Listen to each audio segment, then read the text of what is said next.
তারেক রহমান কি বাংলাদেশের প্রধানমন্ত্রী হওয়ার যোগ্য? তারেক রহমান কি বাংলাদেশের প্রধানমন্ত্রী হওয়ার কথা ছিল? তারেক রহমান একজন দণ্ডিত আসামি।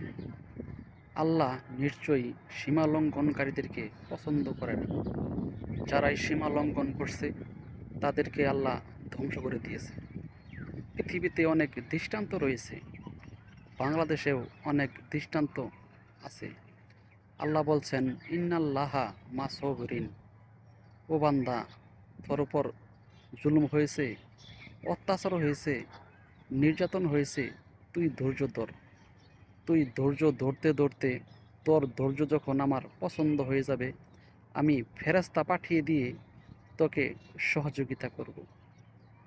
তারেক রহমানের ধৈর্য আমার আল্লাহ পছন্দ করছে।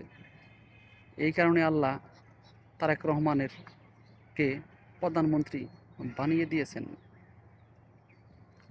মানুষ জনবান্ধব রাজনীতি পছন্দ করে।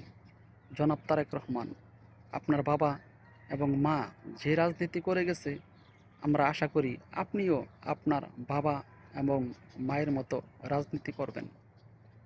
জয় হোক মানবতার। আল্লাহ মহান।